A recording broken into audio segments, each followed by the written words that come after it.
Hello and welcome back to the podcast. Today we are reviewing the next episode of Life on Our Planet, and it's episode 5, In the Shadow of Giants. We've been waiting for this episode for a long time now to see some dinosaurs. But I've been waiting for this moment for far too long. The question is, were there enough dinosaurs in this episode? Well, I was hoping for a little bit more. I thought we'd get a bit more screen time, seeing as this was, the dinosaur episode. I got the impression you were quite mad with this episode. I'm not mad. I'm furious. I expected more from this episode. I was hoping we'd get a bit more, dinosaur hunting, a bit more nitty gritty. I wanted a bit more dinosaur. That's all. No, I know what you mean. There were a few scenes, obviously including dinosaurs, but it just didn't have that oomph I felt. I know what you mean. If you felt the same way, let us know in the comments. What was your favourite dinosaur scene, and was it enough? What do you think? But let's jump straight in and we'll get to each dinosaur episode. So it starts off with a dung beetle rolling his ball of poo, and he bumps into a little dinosaur, doesn't it? It looked like a small Diplodocus. It looked like a baby Diplodocus, I think it was. I think you're right. And it just turned its head round, looking at the dung beetle very curiously. Nice way to start it off. With a dung beetle rolling his dung along. But yes, we're basically introducing us saying, we're in the land of giants now. It just illustrates it really, because the beetle's so small. Looking at this baby, the baby dwarfs it, and then you see the parents, and you're like, oh, the big foot behind the baby, and you're like, oh right. So these are really big animals. So it gets you all hyped up and ready. And what was the first scene that it kicks off straight away with those Diplodocus, and it's the Allosaurus hunt. So we see the Diplodocus around the lake drinking, eating from the trees, and then we see the Allosaurus in the trees in the dark. It's quite an eerie scene, and it basically goes on about the Allosaurus not taking on the bigger Diplodocus, but actually targeting the babies. Luckily for the babies, there's a storm and it blocks out the scent and allows them to escape, a narrow escape. Yeah, they just lie still, don't they? And just kind of, Yeah. if they move and the predator sees them, they've got no chance. They'll just be gobbled up. But I must say, what I did like about this scene was that the herbivores weren't just slabs of meat for a nice buffet for the predator. One of them actually hit the predator with its tail. Yeah. And I'm so glad to see this, because you often see these giant herbivores just running away, and the predator just grabs them and snacks on them. It was nice to see them actually fighting back here. Exactly, yeah. It probably whipped it in the face, didn't it? Yeah. This has been something that a lot of paleontologists have said, that they could have used their tails like a big whip. And imagine the force behind this animal. This animal is huge. It could knock you out or even kill you. Yeah, but I think it could probably rip the skin as well. Think of a big whip. Yeah. This tail whacking you in the body. It could do some definite damage, some really serious damage. So it was nice to see that. I did like that.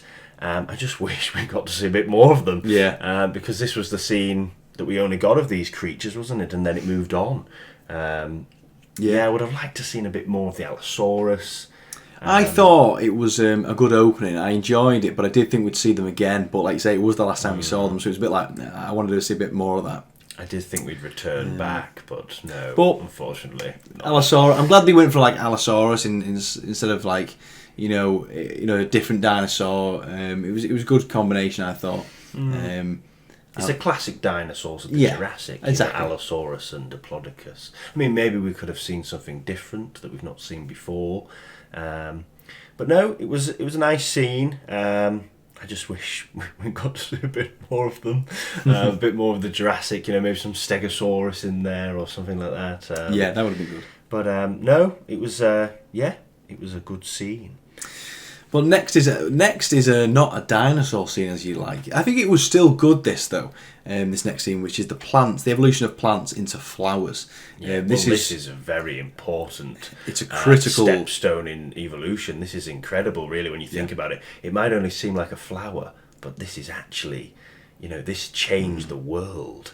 When you think about it, we walk around today and we're just like, oh, nice, pretty flowers, but there's a lot more going on than just beauty here and colour.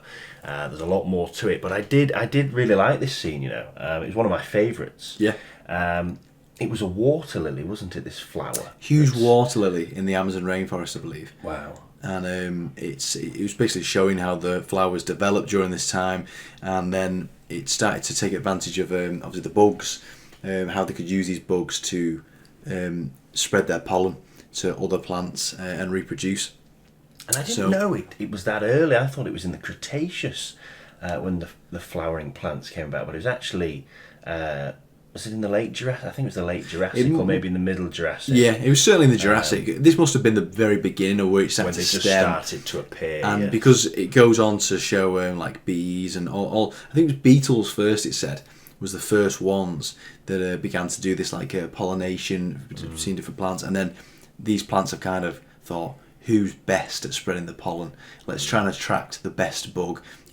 Who is the fastest bug? Who is the ones who are going to spread the pollen around the best? So let's attract those, and they have this sweet nectar. When you think about it. Oh, yes, very clever. Yeah, really great technique. We'll advertise ourselves with a bright, colourful flower. Mm-hmm. Here we are. It's like a big billboard, isn't it? Yeah. Come on, get food here, and then the insects can't resist this beautiful, colourful flower, and the scent as well that they make.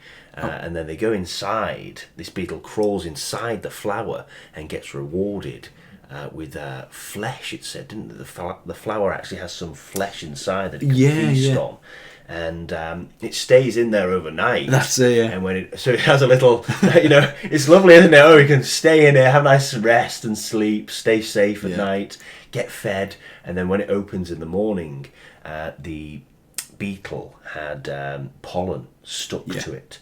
So then when it flies to another flower, it will disperse the seeds, the pollen, and help the plant to reproduce. It's a fantastic exactly, yeah. Like I say, it's almost like booking a hotel for the beetle. It's paradise as described inside. Yes. And it's weird though. Again, like the evolution, it's so calculated almost. It feels like someone's went.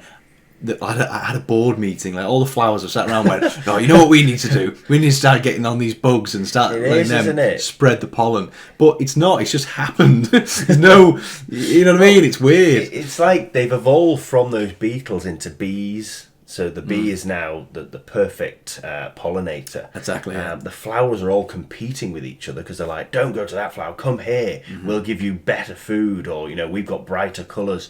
So they're all competing with each other. That's why we've got such an array, variety of different flowers. And what I found really interesting was, and you didn't notice it at first. I think you're going to say the same thing as me. When the bee landed on the flower, and then there was a spider that was yellow, and it looked just like the flower. You wouldn't even notice it. And then it grabbed the bee. So even the insects are reacting. So the plants are competing with each other and evolving and changing. The bees are changing. And then you've got predators going, I can take advantage of this. Yeah. I'll blend in. Layer. And I can get the food. It's just mad. It's everything is just... Upon layer upon layer. Oh. They're using evolution to their advantage, and they're going, they're using this. I'm going to also take advantage of what they're doing. And then someone goes, I'm going to take advantage of what they're doing. And it's all a big spiral of... It really is mad. I often think, like, with dinosaurs, we've only got the bones. We don't know what colours they were. We don't know what... We can guess behaves, but I wonder if anything like this was going on, where maybe dinosaurs were so well camouflaged, or they did such weird things... that you see in nature today that you would never have guessed unless you'd seen it. Back in the other episode where we see the caterpillar, they won't lay their eggs, the butterflies, because the plant has made itself look like it's already got eggs on. I think you'd have never for a minute have thought that. You'd never think of that. I wonder if there's things that we don't know about dinosaurs that they were doing, You know, there probably is. There most definitely but is. How on earth are we going to know when we've only got the bones? The only way we'd know is if we got a time machine and literally went back and looked ourselves until that day happens. I would love to do that. Yeah. But an interesting bit here is with the spiders. You mentioned that yellow spider that grabbed that bee. It goes on to say that spiders have been around at this point for 100 million years. So they've been here a long time already. But nevertheless, they've only just started to weave their silk. Wow. So this is the time where they start spinning the webs and doing it, putting it in these abstract patterns in areas that can catch these bugs that fly past. So it's weird, these spiders have been around for so long, and at only this stage in the game they thought, I know what I'm going to do. I'm going to start weaving silk and catching bugs for my teeth. Where does that come from? Where does one animal just go, randomly one day I'm going to start just producing silk? Where did that come from? It's just such a random... It is strange. But such an effective way of hunting. Rather than going out and hunting, you just make your web, which I think is absolutely incredible. Yeah. How this little creature can just make this pattern and then just sit there and think, great, I can now catch my But I guess it makes sense when you put it into a perspective. This took 100 million years... Very true. To perfect. Yes. So it's not like it's next week. You know what I'm going to do? I'm going to evolve into it's been 100 million to get years. to that stage. Exactly. Yeah. It is incredible. We had a lot of bugs in this episode, didn't we? So we had the pollinators. We had the spiders. And then I think before we jump to some ants and termites in a little while, but first we had another dinosaur scene. Thank God. I know. We have the Deinonychus. Yes. Which was really good. I thought this was a really good scene. The feathers on them look really good. And this was a scene of like a family of Deinonychus. Yeah, we start with the baby, don't we? Yes. And it goes over to the adult, and then the babies stay behind while the adults go out on hunt. It did, and this was a pack hunt, so they went out together.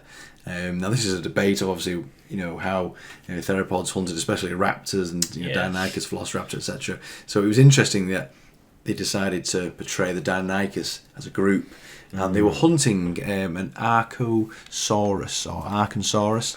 Arkansaurus, yes. Which I've not heard of that one before. It reminded me of like an ostrich almost, Yeah, it was very much like that. Or like a Gallimimus or something like that. And they chase this down, and they do manage to get it, and I thought it was a good hunt scene. It reminded me of a bit of action. I think that's what we needed. That's it, a bit of oomph. It reminded me of Prehistoric Planet when the what was the theropod dinosaur in the winter winter snowy environment? Is it the Niasaurus or it begins with an N, I think. It's a theropod, and it's got the bit of fur and it chases down. I know which one you mean. It was chasing down the Ornithomimus. That's the one, yes. yeah. That was a really good It reminded me of that a little bit, but with just not as I think just not as crisp and as sharp as that hunt. That hunt felt real. Yeah, I was watching that. It did, But I thought, oh my god, it reminded me of a wolf chasing down some prey or something. Just the way it was filmed as well. It was like something off planet Earth. But this, yes, it was good. I'm glad we got a bit of action in there. And like you say, a lot of people are debating whether, pack hunting actually was a thing between raptors. But there is some evidence suggesting they may have done so. Yeah. I think they found some fossilized footprints in China where there is a raptor species. I'm not sure which one it is, but there's 6 individuals all walking in the same direction. And these footprints were at the same time. So... I don't know, maybe they all were just walking the same direction because they smelled food, or maybe they're working in a group, who knows. That's it. It could be a case that, some animals as well also might meet up now and then. They like the solitary animals, but then they meet up, either to mate or, to kind of like fight or, compete for a mate.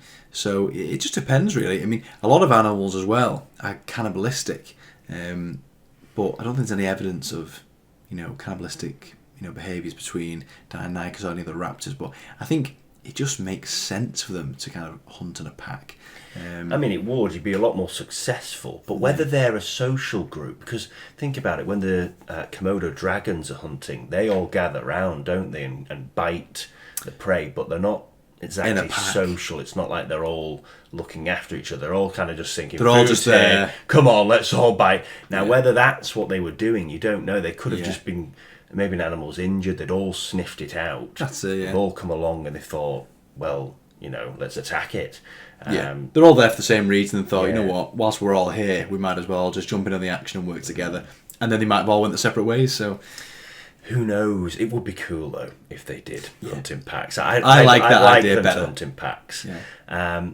I mean, when you look at birds of prey today, which is the closest living relatives, and crocodiles, they don't seem to hunt in packs. But there is one bird of prey that does, which is the Harris hawk. Now, this hawk, they work in groups of up to 2 to 7 individuals. Which is quite a lot, really. Yeah, and, this bird of prey is working together in a team. So if they did it, I don't know, possibly. It's definitely a possibility. It's definitely on the cards. It's not a straight answer, is it, really? I mean, you probably never know, unless you find, really solid evidence of loads of... I mean, even if you found loads of fossils of, raptors taking on another dinosaur, it doesn't exactly prove that they were working together. They could have all just been jumping in on it. Again, only if we have a time machine to go back is the way of being 100% sure. Yeah, but it is a nice... I don't know, there's something cool about it. Yo, definitely. It is, but maybe they did. Who knows? No one truly does know. It's all speculation, really. But yeah, this was a good scene. It was, and speaking of, to move us on to the next scene in a good way, speaking of social and how animals work together, we have next the termites and the ants. Oh, yes. So I thought this was really good because you kind of... When you think of social animals, you automatically think of mammals and reptiles and kind of groups, but you don't think of bugs being very social animals. But no, this is a great scene, I thought. I think this may have been one of my favourite scenes, if not my favourite scene of the episode. Despite it not being dinosaurs, I just thought it was really executed well, and it was one of the main points where I was actually really captivated, thinking, "Oh wow, this is really interesting." So. We have these termites in their little termite mound, and we have a scout, an ant, who's on the hill, and he scouts them out and goes, right, there's the termite, and then he runs back to his ant hill, or his ant's nest, if you like, and tells everyone. And it was great narration from Morgan Freeman, how he said, the scout goes back and he sounds the alarm, and he raises an army. Summons an army. He summons an army. I mean, of ants. I'd love to know, though, how is the ant communicating with the other ants? What does it do to let them all know it is time? At dawn, we will charge to the enemy. What is the ant at doing? dawn, and we go to war. It's like a different language, isn't it? We just don't understand them. We just don't. Well, do you reckon, isn't there some... I'm not sure if I've just made this up off the top of my head, but I feel like I've heard that there's the pheromones and stuff that bugs kind of communicate in sometimes. There is pheromones, yeah. I know that when one ant finds food, it lets off. It will let off a pheromone, and then when it goes back to the nest, the others will go, "Oh, that ant found something going that way." Continue, and that's how they get these massive trails. Yeah, like you look at leafcutter ants, they're all going along this trail, exactly. And along the side are all the soldiers defending the workers. Yeah, it's just mad. Yeah, it's mad because you think it's the communication side of things. You think, right, okay, well, here's food. That's a basic communication. He's marked a spot. The pheromone, here's food. But to have an intricate conversation and a in depth. How does you know what I mean? It doesn't make sense to. It is mad, and it's all regimented. It's all it's it's military style, isn't it? And I'm sure there's cases as well. What is it for now? There's an experiment where they have used ants to basically find the quickest routes. With travelling from cities and stuff. Yes, that's the one. I don't know if it's trains or underground, for example, subways and stuff like that. But yeah, they've used ants to map out the most efficient way, for trains, motorways. Yeah, and they've done better than what we're trying to do. We're trying to figure out how to do it, and the ants do a better job. You see, Mother Nature, you can't go wrong if you just look at nature. The answer is there. If you work with it rather than against it. You'll always find the best way. Exactly. It was really good, this scene, and the ants basically get this army and they march towards the termites and basically declare war on them, and they just go in. They have this massive battle, and it is literally war. Yeah. It's war. It's not just like two animals fighting, or it's war. We are taking over this mound. We're going to kill everything here, and they bring back the bodies, don't they, to feed the rest. I think of the termites had colony. like a weak spot between the jaws, and that's and where they were stung aiming them, for. didn't they? There, my God, I mean, it's mad, isn't it? It was crazy. Anyway, so the ants more or less won and brought all the bodies back for the ants to basically feast on and eat. And then what I found amazing was the ants who basically, the injured, the other ants healed them. They take them in, and these ants have lost legs, limbs, and all that kind of stuff. And they say, right, okay, come here, and they use the saliva to basically heal the wounds.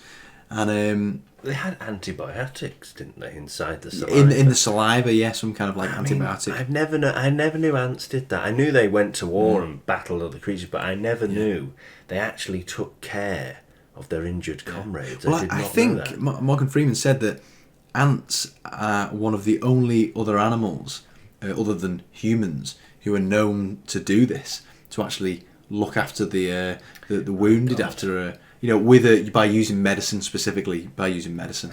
Do you know what? I tell you what. Like in the Carboniferous period when the bugs were big, if the oxygen levels went up and ants got big, imagine an ant the size of a Aphloplora, and you've got an army of them. Oh my God, we'd be wiped out. It would. I mean, it'd be mad. When you look at the strength of ants, it's like they can lift like something, X amount their own body weight. Yeah. Now, if they were our size, like think of what they'd be doing. They'd be like, world's strongest, people just. They'd be picking up a bunch of us in their claws and just dragging us back to the nest. Yeah. But no, do you know what? That was a really interesting scene. I know this was supposed to be all about dinosaurs, really, but that scene was good. I've got to give it that. It was. I enjoyed it. Yeah. If it wasn't for that scene, I think it would have coasted slightly. But I thought that really kind of give it a boost. Yeah, and it was just so interesting how they look after, the injured. Yeah. The injured ants. Yeah. I never knew that. It said it would be ready. The injured ants, once it's been healed and mended to, it'd be ready to go out in the next 24 hours. Yeah, even with and missing legs, they're and almost stuff. more effective than human beings because you don't see any ants going, "Oh, I can't be bothered today." You know what I mean? Oh, no, I'm not doing this. I can't be bothered. Serving the colony. They're all just like the colony. Yeah, the colony comes first. Yeah. Before anything. There's no ego. Yeah, it's just they're all just come on, colony. let's go. And you don't find one ant going, "Oh, screw this! I'm going off. I don't want to do this." Yeah, you're right. You're right. It is incredible. Yeah. But yes, that was a great scene. You say your favourite? I think it was. I think my favourite scene. Yeah. God, the dinosaur episode, and your favourite scene was ants. I'll choose a favourite scene out of the dinosaur scenes. But speaking of dinosaur scenes, we do have one coming up: the Myosaurus herd. Yes. So these are all walking in the herd, and I like the design of the Myosaurus. It was very good. We've seen a lot of different types of dinosaurs. It's not a hadrosaur, is it? It's the Ornithischian. Oh God, sorry, I do apologise. The Ornithischians. I hope I've said that right. Yeah. I passed it to you because I didn't know how to say it either. Oh, did you? Thank you for that. God, call yourselves dinosaur fans, and we can't say the names right. But this group of dinosaurs are basically, it's just like the similar to hadrosaur hadrosaur family. Yeah. But these animals actually have the ability to chew. Their jawbones can actually grind. They can move the mouth side to side, a bit like iguanodons do. They can because they were one of the first ones to kind of evolve that. Well, they were one of the most successful dinosaurs. In fact, the most successful dinosaur to ever live. Every continent, wasn't it? They colonised every continent, and their reign lasted from the Jurassic all the way into the Cretaceous period. So they ruled for a very long time, and it's a very simple designer that can chew the food for a start, rather than having to swallow stones like the bigger dinosaurs had to do, because they were just swallowing the food whole, and then they just strip it with the teeth, and then they had to eat stones to basically, these stones would grind up in the stomach. I mean, God, it's just mad, isn't it? When you think about it, you've got a belly full of stones grinding up all the. I know. I think, God, there must come a point when you think, oh God, like But they swallow these stones, they grind up the vegetation, and I get it with the sauropods because, they don't have time to chew.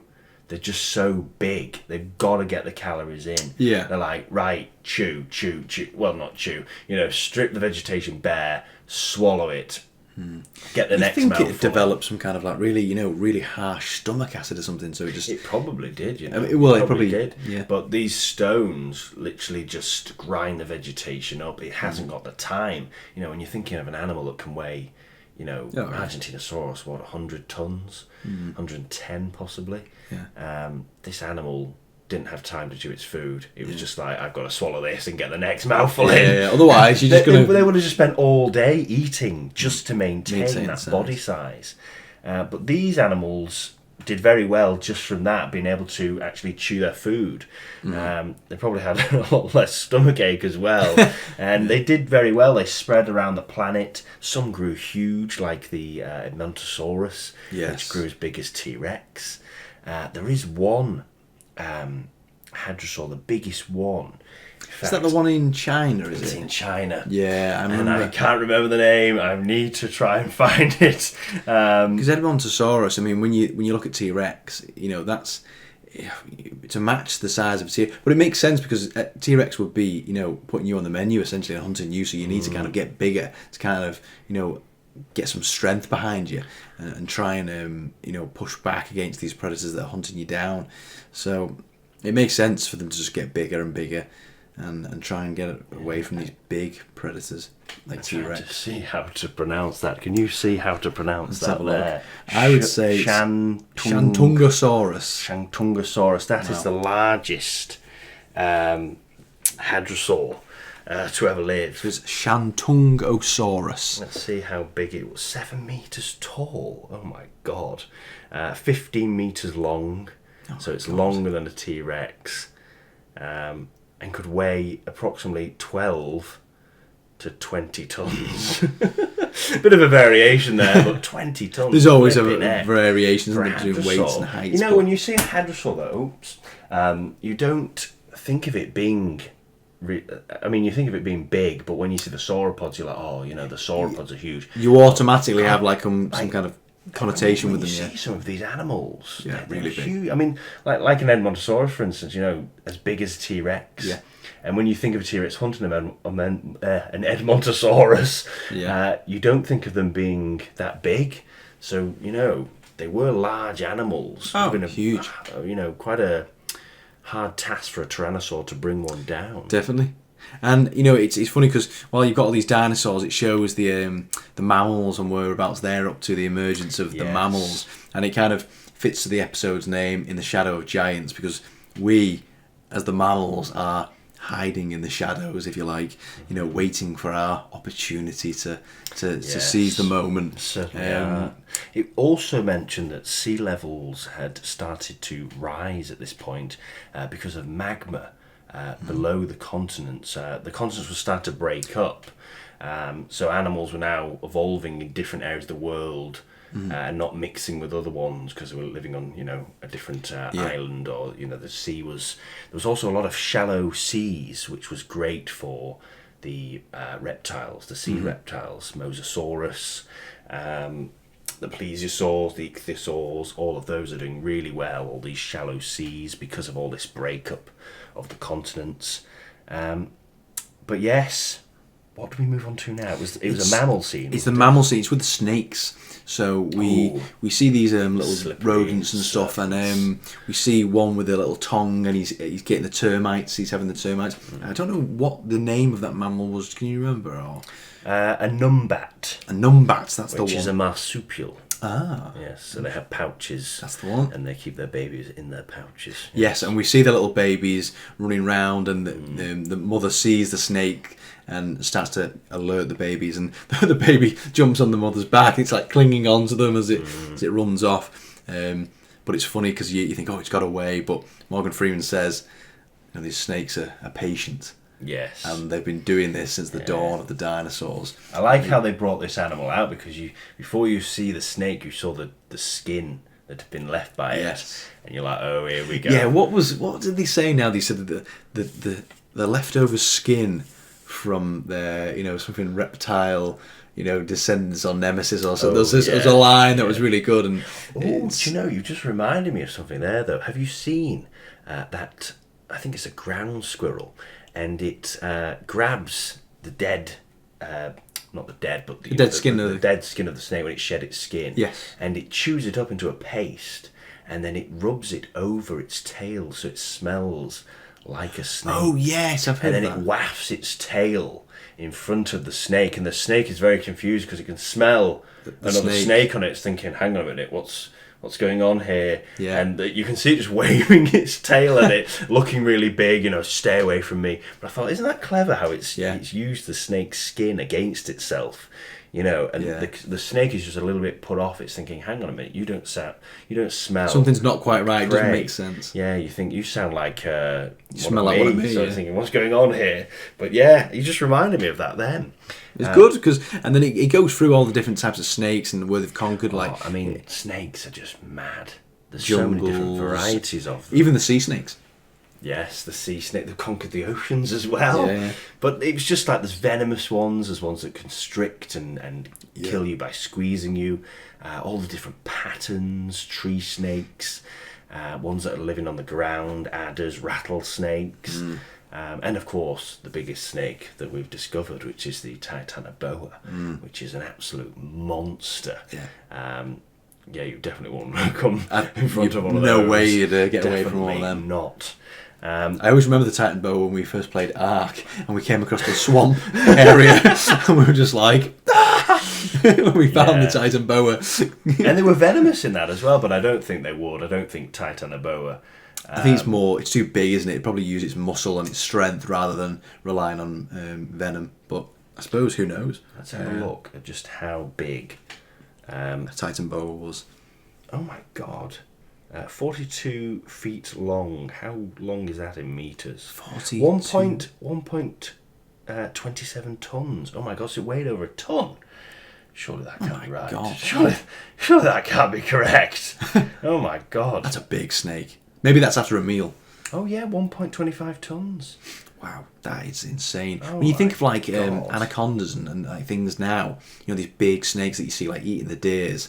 Imagine a Titanoboa and it's eating like a small dinosaur or something or something. You think, oh my god, it would have been horrific, to witness.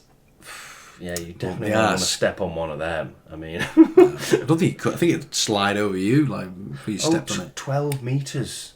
42 feet is 12 metres, so it's as long as a T-Rex. Wow. Flipping heck. That is a big snake. And you get these freak animals as well, sometimes that are really, really big. Imagine a big one. Like we talked about Gustav, the crocodile.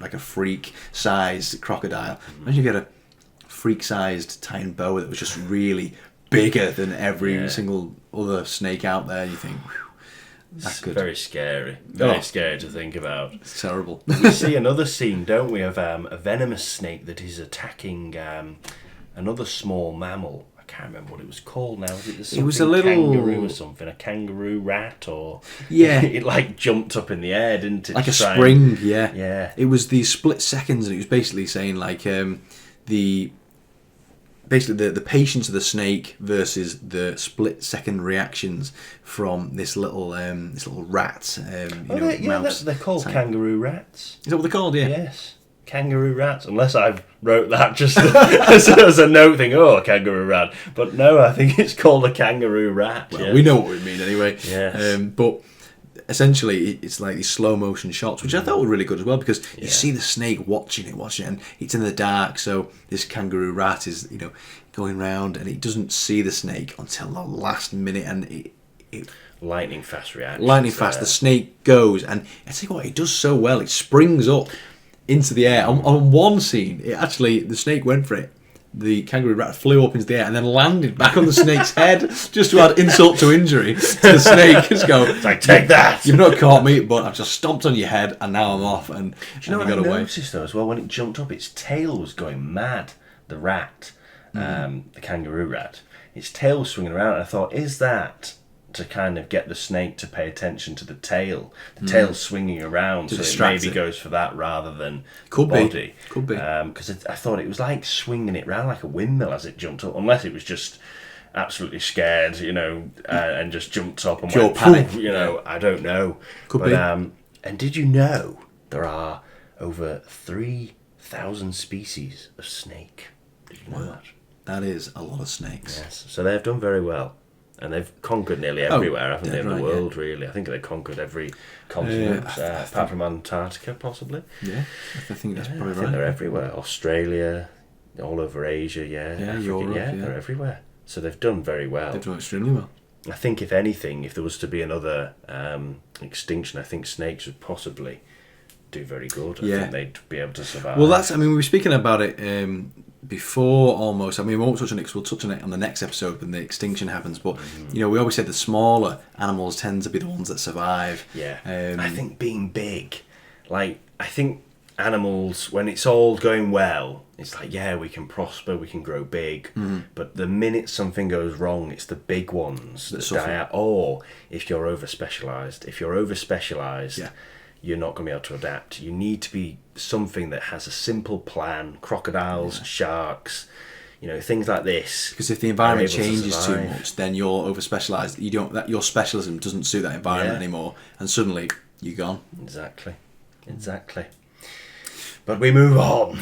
We move on. What is the next scene? And Is this the big one? This is the big scene. This is the big It was coming. I could see the marker at the bottom of the screen. I thought, surely they've got to have a T-Rex in this episode. I was thinking, come on, where's the dinosaurs at here? It finally got to that scene, and Morgan Freeman says the iconic dinosaur, and the T-Rex arrives on our screens. We see a huge Triceratops skull. Yes, it took me a minute to notice that. I was so watching it, and I thought, oh, that's a Triceratops skull. Nice little detail there to build up the introduction. It was good. And what did you think of the design of the T-Rex? I think it was good. It was chunky, a lot of muscle on it. It wasn't like it was shrink wrapped or anything. It had lips, didn't it? Yes, it did. It looked quite paleo accurate. I think it looked good. I do think that the prehistoric Planet one still just looks absolutely gorgeous. It's hard to beat that one though. Yeah. That one just looks so I think it's good. sometimes difficult, isn't it? Because when something like a T-Rex, when it's done so many times, it's hard to not kind of base your idea off a past idea. I think everyone wants to do their own different variation as well. You don't want to be the same. Exactly, and in fairness, I think they did all right. I didn't mind the reddishness and the pattern and the dark. I thought that it was quite good because then we see this T-Rex meet another T-Rex. And they're doing this kind of little dance. Well, at first we're thinking they're against each other. They're maybe going to have a fight, but actually they are mating. Yeah, roaring a little bit at each other. Yeah, and they're doing this dance. So that them colours, that red, could be a way to gain a mate and show off essentially. That's what birds do. I mean, you see them dancing and you think, God, these huge giant beasts having a little dance, and it almost seems a bit silly. But when you think, well, birds do this, and that's their closest living relatives. So I would look at how birds mate and how crocodiles mate. Now, crocodiles, when they're mating, or is it? Oh no, it's alligators. They do these deep rumbles and make the water dance on their back. So with a tyrannosaur, I'd imagine they do deep rumbles very much like this because they, I think they had something to do with their ears in with the low frequency sounds, so they could pick up low frequencies. So I'd imagine that's what they do sound wise. And the male crocodile alligator lifts up his head, which, do you know what? That's like off Prehistoric Planet. When he lifts up his head, showing his throat, and this did the same. Did the same, yeah. So that's quite. I don't. You can see where they've got their inspiration from. And you'll never know unless you go back and have a look. You can only speculate from modern day animals. and things we found, like the fossil records evidence. But I thought it was really good. Wagging their tails as well. Did you see that? Yeah, They're yeah. wagging their tails like a dog. Yeah. And as well, the size, 13 meters long. Morgan Freeman said. So, Yes.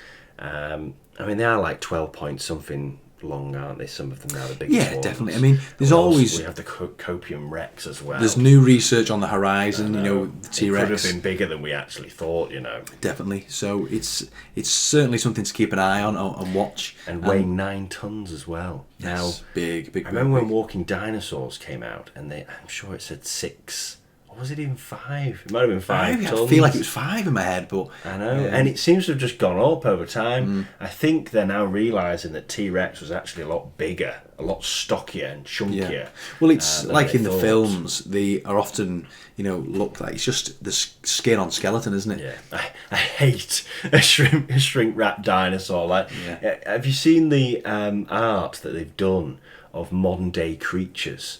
And they give you a skeleton. They say, "Oh, imagine if we just shrink wrap skin onto the skeleton," and it shows things like a hippo and an elephant, and a cat, and they just look so alien and bizarre. And you think, where's all the muscle and the tissue and the fat? All these different things. And when that you the think animal have. these animals are so big, they would need huge muscles to keep themselves upright, yeah. to keep the bodies standing. Exactly. So they would be very, very big.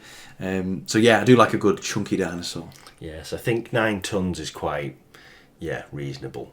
But I think they probably could have got bigger, to be honest. Yeah, I agree. think Scotty may have weighed more. In fact, I'm not sure how big they say, how big Scotty actually is. He's the biggest one they've found so far, but this new one, he could have dwarfed Scotty. And when you think as well, when these dinosaurs are eating other dinosaurs, it's eating a lot, and I think they're going to take half of that and put it into the stomach. So that's going to be they're going to be carrying a lot of weight around as well. Yeah. And that is the final scene of this episode. It certainly is. And Morgan Freeman finishes off by saying, "Imagine if their reign had lasted even longer.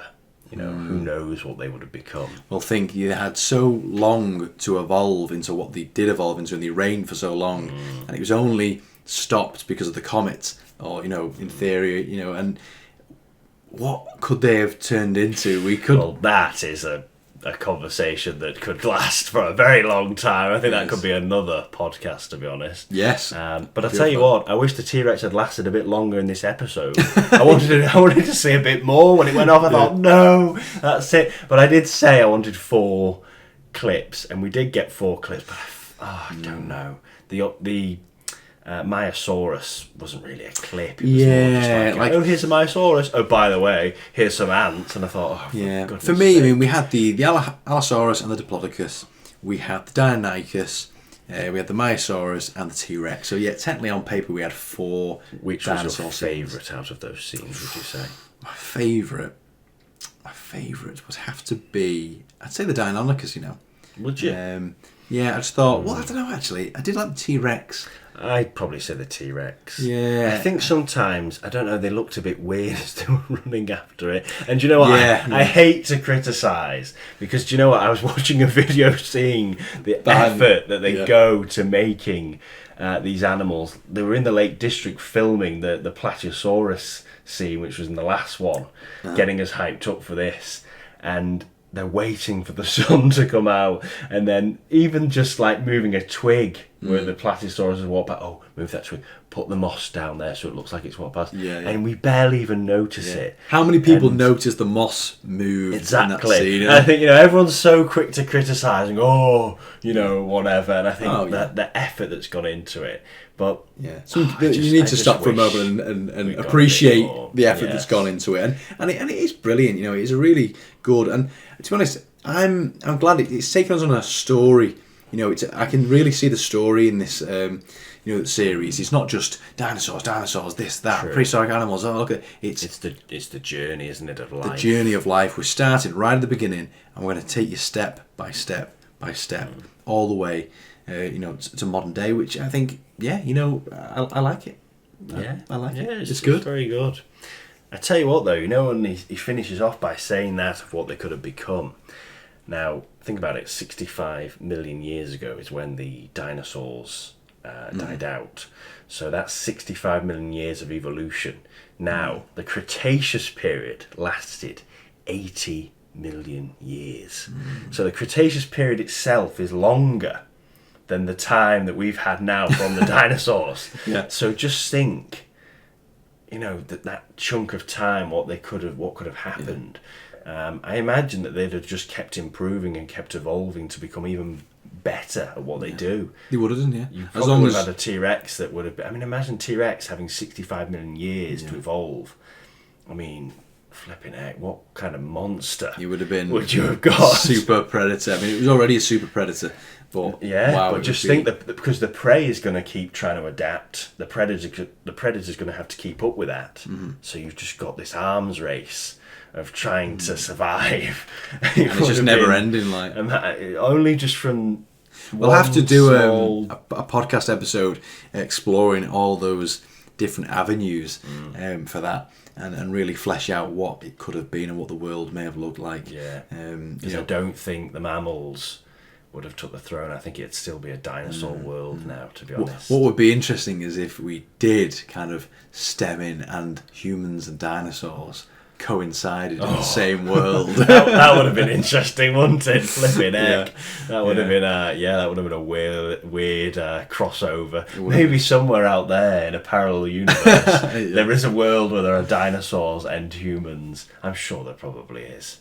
Something similar anyway, I don't know. Yeah. But yeah, the Who mind knows? boggles of what could have existed. Well, that is In the Shadow of Giants. Now, the next episode is episode 6 that we'll also be doing a review on, and this is all about basically the end of the dinosaurs. We won't touch on it too much, but end of the dinosaurs with the comet hit, and then what happens after. So be sure to join us for the next episode of the podcast. We will be reviewing episode 6, and I believe it's called Out of the Ashes, or words to that effect.